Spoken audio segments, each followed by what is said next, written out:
Sveiki, ačiū, kad pakvietėt. Kolega minėjo pirmas kartas čia, ne, tokio renginio, kaip pirmam kartui visai neblogai, o manau, kad kiek tų kartų bebūtų, jie visi vienodai svarbus. Su Tomas Danisevičius, atstovauju Klaipėdos regiono atliekų tvarkymo centrą. Tai noriu šiek tiek papasakot istorijos, nes virš 20 metų jau skaičiuojam ir supažindint su tuo, kur esam šiandien veiklos prasme.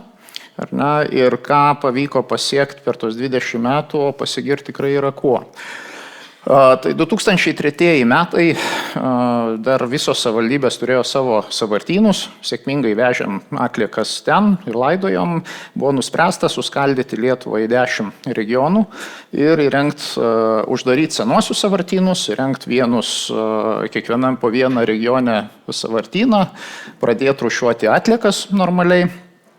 Tai nuo Skuodo iki Šilutės šita dalis Lietuvos 7 savivaldybės įkūrė Klaipėdos regiono atliekų tvarkymo centrą. Tai per tą laiką mes išaugom iki įmonės, kuri jau tas atliekų priėmimas yra mažesnis dalykas, labiau orientuojamės į sukūrimą sąlygų, kad visiems gyventojams būtų patogu atliekas atiduoti, kad tos atliekos būtų tinkamai sutvarkomos. Per tą laiką iš atliekų srauto buvo išimtas plastiko butelis su kamšteliu, depozito sistema. Mes tame nedalyvaujam, skaičius, kuriuos minėsiu, to neturim. Per tą laiką atsirado daug rūšiavimo, pakuotės rūšiavimo varpelių, tas irgi stipriai įtakojo atliekų kiekius. Tai šiai dienai, ką Kracas daro? Mes operuojam didžiųjų gabaritų atliekų aikštelėm, tai yra jos prieinamos gyventojams kiekvienoj savivaldybei.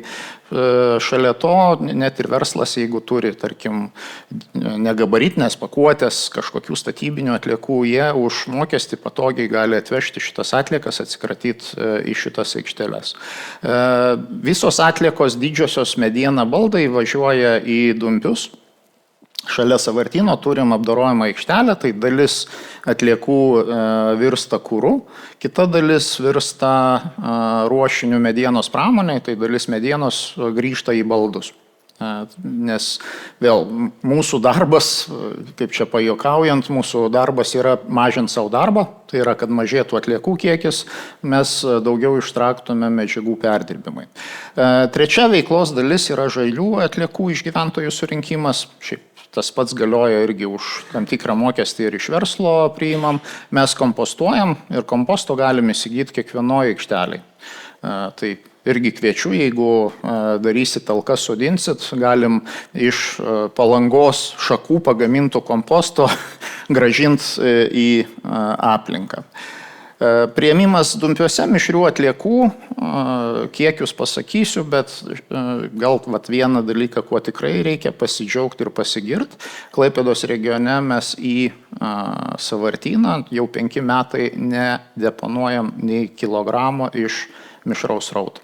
Ta prasme, sąvartynas nedidėja dėl to, kad mes sugebam paversti energiją arba atrūšiuoti.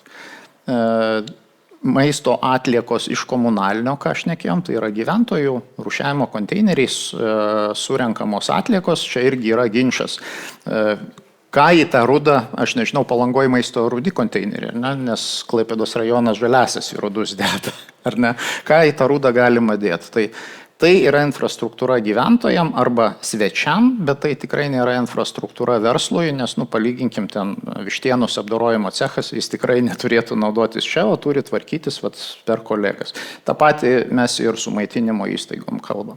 Nes čia įsijungia 2 reguliuojančios institucijos, tas šalutinis gyvūninis produktas, ir čia jau labiau veterinarija. Ir biologiškai skaidžios arba maistas, ką galim iš gyventojų surinkti. Tai šitas projektas visai pasiteisino, aišku, kiekiai dar nėra tie, kurių norėtumėm, bet jie didėja. Jie didėja ir reikia pasidžiaugti, kad Klaipėdos miesto autobusai yra varomi dujom, išgautom iš mūsų maisto surinkti. Nežinau, Palangoje ar turit dujinių autobusų? Neturit. Tai visos dujos į Klaipėdos miestą. Trečia dalis, ji nėra matoma gal plika akim, bet mes prižiūrim visus uždarytus sąvartynus. Tai yra monitoringą darom, kaip atrodo aplinka, iš kai kurių sąvartynų išgaunam dujas ir panaudojam gamindami elektrą. Pats sąvartyno dumpiuose valdymas, ką jau minėjau, mes ten vis dar šalinam atliekų, bet jos dažniausiai gautos iš verslo, bet dar turim planą sumažinti visą kiekį perpus. Šiai dienai šalinam apie 13 000 tonų. Prieš 10 metų buvo šalinama 160 000 tonų per metus. Tai įsivaizduojat, kaip mums pavyko visai gerai susimažinti atliekų kiekius rūšiuojant, teisingai tvarkant. Ir dar dvi veiklos, tai viena veikla yra atliekų surinkimo sistemos administravimas mieste, Klaipėdos ir Neringos mieste. Kitos savivaldybės turi savo administratorius, Palangos komunalininkas, ar ne. Gal kolegės papasakos, bet visas kiekis iš konteinerių surenkamas patenka pas mus. Ir nuo šių metų intensyviau dirbam su atliekų valdymo sprendimais verslui. Tai yra labiau pakuotė, antrinės žaliavos, statybinės atliekos, mediena. Matom tendenciją, kad dar šitoj srity trūksta aiškumo verslui, kaip tinkamai sutvarkyti. Tai pradėjom šitą paslaugą teikti. Kai kuriais atvejais, jeigu atliekų struktūra leidžia verslui, tai net nieko nekainuoja. Apie kiekius, tai praeitus metus sudėjau skaičiais, kad įsivaizduotumėt, tai regione mes surenkame apie 120 000 tonų atliekų, 2/3 yra mišrios komunalinės, tikslas šitą kiekį sumažinti perpus. Palangos mieste, pernai, kas įdomu, arba tvarkytis buvo didelis noras, bet 20% žaliųjų atliekų iš viso kiekio. Maistas, lyginant Palangos iš gyventojų, 0,5% lyginant su 1,5% visam regione. Kodėl mes visą tai darom? Kodėl rūšiuojam? Viena dalis yra apskritai viduje reikia tvarkytis teisingai, antra dalis vis dėlto yra tikslai, kurie keliami iš ES Lietuvai. Lietuva į savivaldybės, sakykime, tikslus nuleidžia, jei galim taip išsireikšti, kiekviena savivaldybė privalo tuos tikslus pasiekti. Tai mūsų tikslas yra iki 27 metų sugebėti išrūšiuoti daugiau nei 80% komunalinių atliekų jų susidarimo vietoj. Šiai dienai regionas pasiekė apie 60%, tai reiškia dar didelis kelias nueit ir skaičiavom, iki 60% mums užteko daug edukacijos, patogios infrastruktūros, likę bus sunkiau, nes čia reikia jau šiek tiek ir gyventojų, ir verslų įsitraukimo. Parodysiu kelias skaidres, kurias turim kitose regiono savivaldybėse, gal Palangoje šito nėra, bet čia gan sudėtingas, bet manau įmanomas skaičius. Antra dalis, iki 30 metų mes turim 60% atliekų perdirbti. Šiandien tikslaus skaičiaus pasakyti negaliu, bet tai apie 40% galbūt turi. Tai reiškia, viską, ką surenkam, ta dalis turi grįžti atgal. Vieną tikslą regione esam pasiekę jau. Yra keliamas, kad mažiau 5% komunalinio srauto atliekų būtų laidojama. Šiai dienai mes turim 0. Tai šitą jau, sakėm, padaryta, galim atšvesti, bet reikia eiti ir toliau. Ir keletas skaudulių jau kolegė įvardino, bet aš pasikartosiu. Mūsų skauduliai yra komunalinis srautas. Tai vienas dalykas, į mišrų komunalinį srautą arba į kanalizaciją patenkantis riebalai. Kolegos iš vandenų pasakytų, kad jie kovoja su kamščiais nuotekose. Mes pasakytumėm, kad tie riebalai sugadina mišriam sraute esančią pakuotę, kurios realiai irgi neturėtų ten būti. Antra dalis vis dar iš verslo, aš specialiai nuotraukas įdėjau, mes turim problemą, kad ar smulkus verslas jie nerūšiuoja. Jie tiesiog dėžes neišlankstė sukemša į konteinerius, ant viršaus užmeta dar maišais irgi nerūšiuotų atliekų ir gyventojams nebėra kur pasidėti. Tai vat kodėl ir kalbėjom, kad labai daug dirbam su verslu, mokydami juos, kaip teisingai surūšiuot, atskirai surinkdami jų pakuotę, tai ne pirminė, ne ta, kuri turėtų būti mūsų išrūšiuota, o ta transportinės dėžės, stambesnė pakuotė.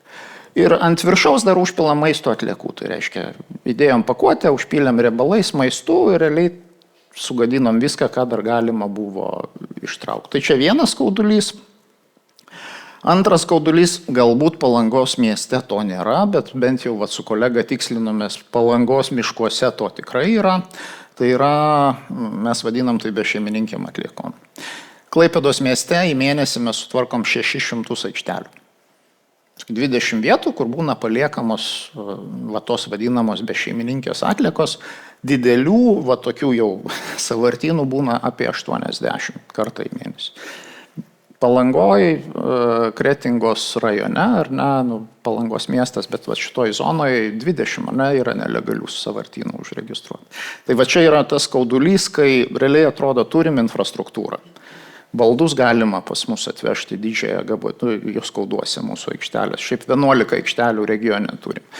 Statybinės atliekas, jeigu verslai išrūšiuoja, tai jų ir mes, sakykime, už simbolinę kainą priimam.